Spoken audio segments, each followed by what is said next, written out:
Mano visos meditacijos arba savęs pažinimas prasidėjo tuo, kad galėčiau pasakyti, kad ėjau iš proto ar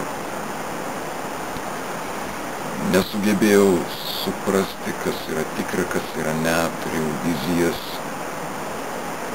nebežinojau, kas yra tikra, kas ne, girdėjau balsus savo ausyse, savo visur.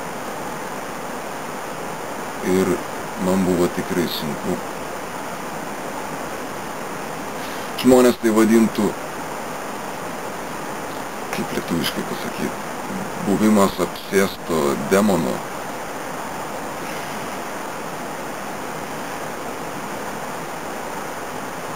Turėjau ieškoti stiprybės savyje. Daug kartų norėjau save nužudyti. Bet pradėjau medituoti, pradėjau ieškoti savęs, pradėjau klausti savęs, kas aš esu. Ir pradžioje aš maniau, kad esu kūnas. Pradžioje save tapatinau su šitu kūnu. Ir aš pamenu, klausdavau savęs, kas aš esu, kas aš esu, kas aš esu. Ar aš esu šitas kūnas. Kai šitas kūnas mirs, ar aš, kas aš būsiu. Ir su šita praktika aš turėjau daug patirčių, daug patirčių. Kai siela išeina iš kūno, aš pradėjau prisiminti savo praeitus gyvenimus ir įvairiausius dalykus ir pojūčius, kurie yra ne iš šito pasaulio. Ir tuomet aš ėmiau galvoti, kad aš nesu šitas kūnas, aš esu siela. Ir gerai, praeitame gyvenime aš buvau tas ir anas, aš miriau taip ir taip. Į šitą gyvenimą atėjau su tokia ir tokia misija.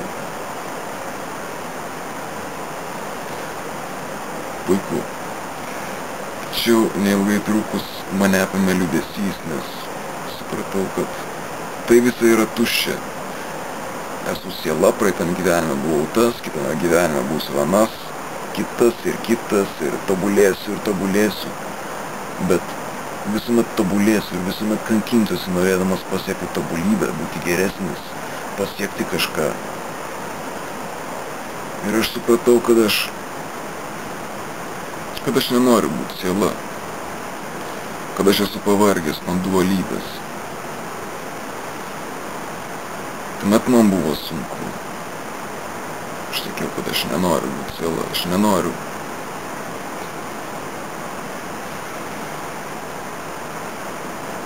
Tačiau nusprendžiau eiti toliau ir toliau klausti savęs, kas aš esu.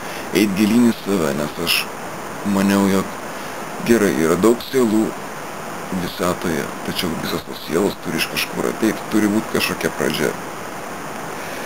Tai va, ir aš tiesiau savęs klausinėjimą, ieškojimą savęs. Ir šita praktika mane nuvedė į būvį, kurio aš negaliu paaiškinti ir negaliu apsakyti, nes šita stadija yra aukštesnė už protą. Ir protu nesugebi išreikšti to. Taip pat kaip ir muzika nesugeba išreikšti tylos. Tyla visuomet yra čia, tyla visuomet yra, kai muzika skamba.